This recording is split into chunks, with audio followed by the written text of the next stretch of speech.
semua keadaan jiwa kita, hati kita, perasaan-perasaan kita sudah lebih dulu bahkan pernah dirasakan oleh Nabi Muhammad SAW. Kalau Anda pernah gelisah, Nabi dulu pernah gelisah. Kalau Anda bahagia, Nabi juga pernah bahagia. Kalau Anda merasakan kekhawatiran, Nabi dulu pernah khawatir. Dan miniatur kehidupan kita sudah dicontohkan dalam perjalanan kehidupan Nabi Muhammad SAW agar kita bisa belajar mengatasi problematika kehidupan. Allahu Akbar, kalau beliau tidak diutus oleh Allah, kita tidak tahu bagaimana cara menyelesaikan pemetaan kehidupan kita hingga dengan saat ini. Bahkan satu ketika pernah beliau kemudian dalam masa yang telah panjang berdakwah, qadarullah kemudian ada wahyu yang jeda datangnya tidak seperti biasanya. Biasanya datangnya cepat, berganti hari turun wahyu, ganti pekan turun wahyu. Ini beberapa masa wahyu belum turun. Ada hikmah di balik itu. Teman-teman sekalian, tiba-tiba beliau naik ke atas bukit, wahyu belum turun juga. Pulang ke rumah, belum turun juga. Sampai keadaan itu terlihat oleh kalangan kafir Quraisy dan mereka berkata, lihatlah Muhammad sudah gila. Dituduh gila. Jadi kalau Anda cuma dituduh dengan hal-hal yang ringan, dituduh soleh, kan? Dituduh kemudian orang yang berubah, dituduh semakin beriman dan sebagainya. Barangkali itu lebih baik. Nabi dituduh gila, Anda bayangkan. Tuh Muhammad sudah gila. Muhammad sudah ditinggalkan oleh Tuhannya. Muhammad sudah kehilangan pegangannya. Muhammad sudah tidak punya orientasi. Orangnya sudah nggak jelas, bolak-balik tidak karuan. Naik ke atas bukit seakan-akan orang yang frustasi dan seterusnya. Tapi tahukah Anda apa yang terjadi? Setelah berbagai cacian, makian, tuduhan macam-macam diterima oleh Nabi SAW, lantas tibalah masanya Allah menurunkan satu surah, bahkan disandingkan dengan surah yang lainnya. Bersandinglah dua surah ini secara bersamaan turun, surah ke-93 dan surah ke-94-nya, terkait berkelindan memberikan satu harapan yang sangat panjang. Kata Allah, wadduha wal laili idza saja ma wadda'aka rabbuka wa ma qala walal akhiratu khairul laka minal ula walasawfa yu'tika rabbuka fatarda alam yajidka yatiman fa'awa wa wajadaka dhallan fahada wa wajadaka 'ailan fa'aghna fa ammal yatima fala taqhar wa ammas sa'ila fala tanhar wa amma bi ni'mati rabbika fahaddits. Ya Muhammad, saya bersumpah dengan waktu duha. Kalau kita baca dengan ilmu balaghahnya, itu bukan sekedar sumpah mengilustrasikan waktu duha. Karena di ilmu balaghah itu nanti ada 3 turunan ilmu. Ada disebut ilmu ma'ani, ilmu mencari kata-kata sehingga ungkapannya sesuai untuk disampaikan. Mana kata-kata yang tepat untuk disampaikan dalam konteks yang ingin dibicarakan. Itu ma'ani namanya. Kemudian setelahnya ada ilmu bayan, bagaimana mengemas kosakata yang bagus ini sehingga bisa disampaikan dengan jelas, orang tidak bingung menerimanya, paham maksudnya. Kemudian setelah itu kadang-kadang jelas kalimatnya, tapi kedengarannya tidak indah. Woi, rapatkan, woi, apa belum paham juga? Rapatkan saf. Memang jelas, tapi nggak ngenakin. Maka bagaimana caranya disampaikan dengan jelas, tapi hati kita terasa nyaman, memuji. Terasanya nyaman diserahkan kepada Allah, tapi ada kebahagiaan, disampaikan tidak terasa tergurui, diperintahkan serasanya diberikan jalan untuk mendapatkan kebaikan. Maka yang ketiga disebut dengan ilmu badi' namanya. Ilmu menghiasi kalimat yang disampaikan sehingga terasa dengan nikmat. Turunannya nanti ada majaz namanya. Mengambil sebuah kalimatnya untuk diposisikan pada kalimat yang nyaman disebut dengan kinayah turunannya. Maka teman-teman kata Allah, wadduha. Diterjemahkan demi waktu duha, bukan sekedar waktu duha, karena duha itu ada cahaya yang indah, dirasakannya enak. Antum keluar waktu duha kan enak tuh, berjemur, kata orang Sunda moyan gitu kan, datang, bahkan sampai dianalisis ada vitamin D-nya bisa terasakan, ya. Kemudian setelah itu ada kenikmatan, enak suasananya, seakan-akan dunia milik sendiri, yang lain numpang. Wah, nyaman keluar itu. Baik, jadi wadduha itu ingin bersumpah mengilustrasikan waktu kenyamanan yang pernah dilalui.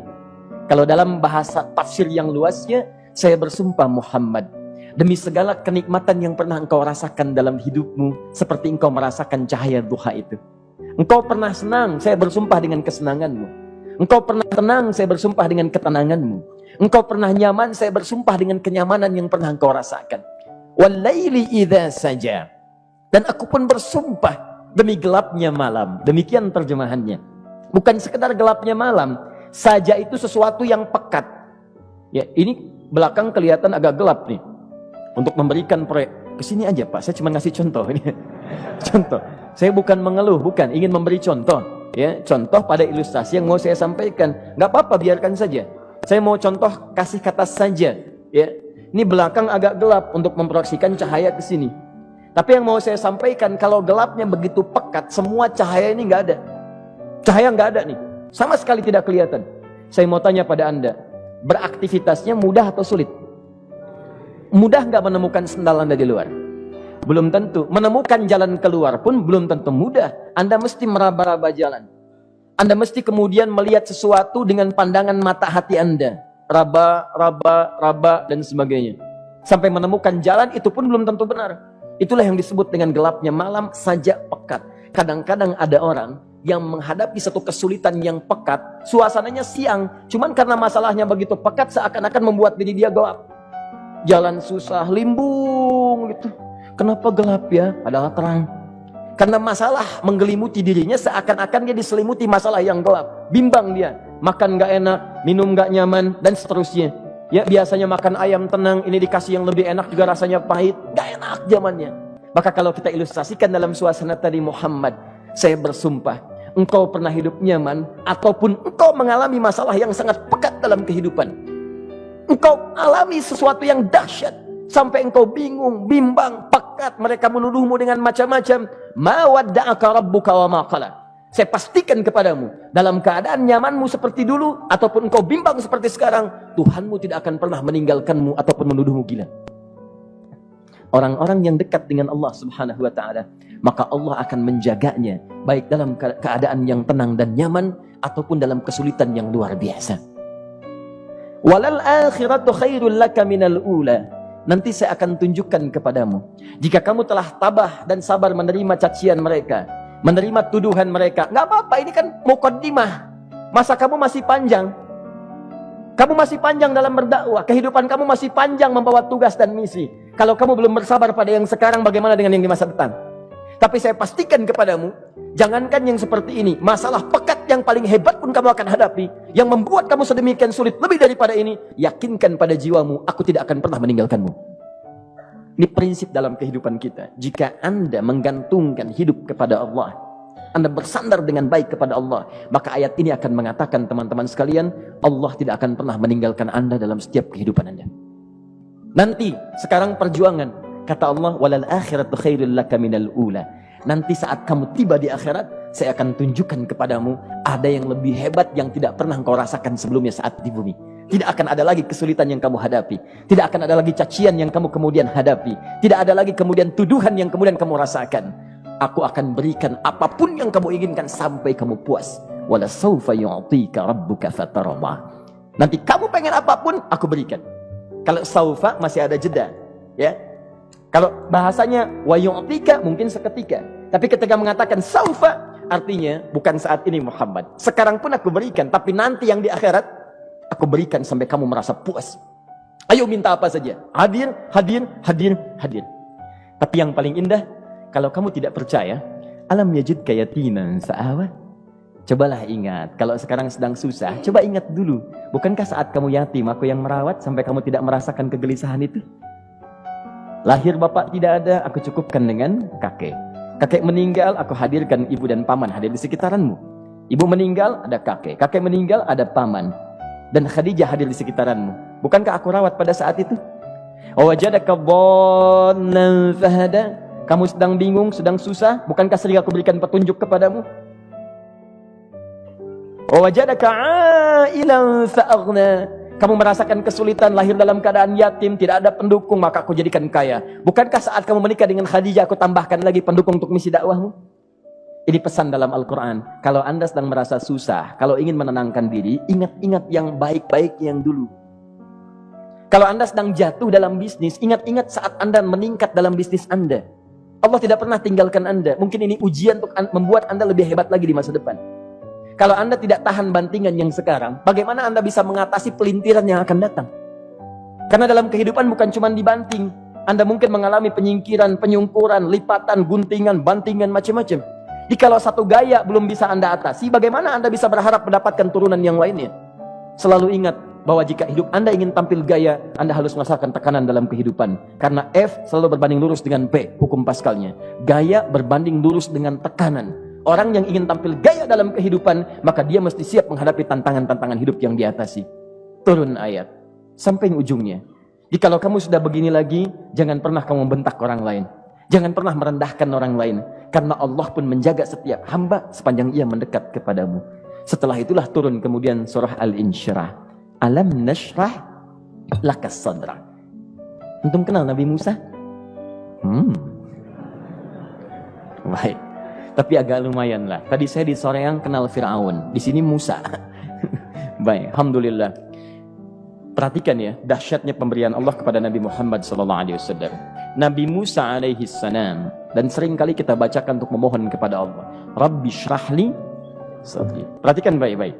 Ini keunggulan Nabi Muhammad SAW dibanding Nabi Musa alaihissalam. Dua-duanya Nabi, Rasul, tapi masing-masing punya keistimewaan. Musa, Nabi, berdakwah, memohon kepada Allah kelapangan hati. Rabbi syrahli sadri. Ya Allah, tolong lapangkan hatiku nih. Kenapa mesti lapang? Karena pasti Musa merasakan nih. Saya tahu betul karakter Fir'aun. Belum apa-apa sudah memaki. Kalau orang yang hatinya tidak lapang, tidak akan tahan dengan makian, keluarlah kemudian balasan yang tidak digambarkan sebelumnya. Fir'aun tuh kasar. Kasarnya bukan sekedar kasar, bahkan saking kasarnya bisa berujung pada eksekusi kematian. Saya contohkan tadi di sore yang ini, saya nggak suka dengan rambutnya nih, kata Fir'aun. Bukan nyuruh nyukur mas, tolong pisahkan kepala dari badannya. Gitu gayanya tuh, Fir'aun. Ya, bukan nggak ngenakin, susah dengan Fir'aun itu.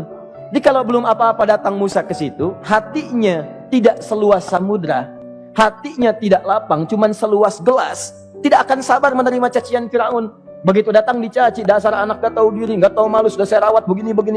Ya Allah, saya bosan dengarnya, matiin aja sekarang. Musa Nabi berdoa dikabulkan. Cuman kalau Fir'aun kemudian ajalnya misal wafat pada saat itu, tidak akan jadi contoh kepada kita untuk kekinian. Bagaimana orang yang bebal untuk bertobat kepada Allah Subhanahu wa ta'ala.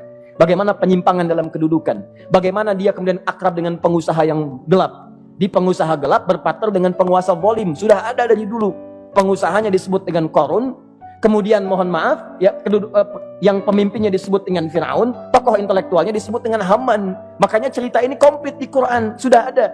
Di setiap persoalan dalam kehidupan masyarakat disebabkan tiga hal yang berkolaborasi. Kalau bukan penguasa zalim, berpartner dengan pengusaha gelap, ditopang oleh intelektual yang sembrono.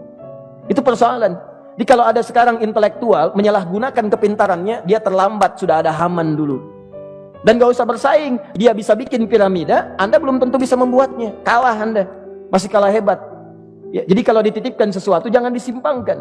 Yang ingin saya sampaikan, Musa mengatakan Rabbi syrahli sadri. Nabi berangkat berdoa dikabulkan oleh Allah. Nabi Muhammad belum minta turun ayat. Alam nashrah laka sadra. Yang ini minta Rabbi syrahli sadri. Nabi Muhammad alam nashrah laka sadra. Muhammad mulai dari peristiwa sehingga engkau akan lebih sabar lagi menerima tantangan-tantangan dakwah. Mulai sejak itu jangankan dimaki, dilempar batu di Taif. Dari Mekah pergi ke Taif dengan Zaid kemudian. Sampai di Taif mendapatkan sesuatu yang tidak dibayangkan sebelumnya. Kalau cuma dihentikan saat mengajar, wajar. Ini dilempari batu. Anda bayangkan? Bisa kebayang nggak? Lempari batu tuh. Dilempar. Zaid jadi tameng, berdarah-darah, kemudian mundur. Mundur, beristirahat di bawah tepian pohon. Begitu beristirahat, datang malaikat penjaga dua gunung. Turun malaikat dengan kesal mengatakan, Ya Rasulullah, mud yadaika ilas sama. Ya Rasulullah, angkat tanganmu ke langit, minta kepada Allah, aku angkat dua bukit di Taif, aku himpit keduanya mereka. Aku himpit penduduk Taif dengan dua bukit itu. Apa jawab Nabi? Karena sudah mendapatkan kelapangan, ketenangan, belajar dari peristiwa-peristiwa tadi, indah jawabannya. Lah, katanya, tolong jangan lakukan. Innahum qaumun la ya'lamun. Mereka belum paham saja. Mereka belum mengerti. Tolong jangan lakukan. Aku bermohon kepada Allah. Boleh jadi nanti di masa depan akan ada hamba-hamba terbaik yang lahir dari bumi Taif ini. Kemudian beliau berkata, Rabbi, ila man takilluni? A'ila qaribin yu'limuni? Am ila ba'idin yu'dhini? Fa'ana radin ma lam taghdab ilayya. Ya Allah, kemana lagi engkau akan utus aku untuk berdakwah setelah peristiwa ini? Apakah tempatnya lebih dekat aku jangkau sekarang, tapi di situ aku akan disakiti lagi? Ataukah jaraknya masih jauh, tapi di tempat itu aku akan dizalimi lagi? Aku ridha ya Allah dengan itu semua, asalkan engkau tidak marah kepadaku. Asalkan engkau tidak marah kepadaku. La haula wala quwata illa billahil aliyil azim.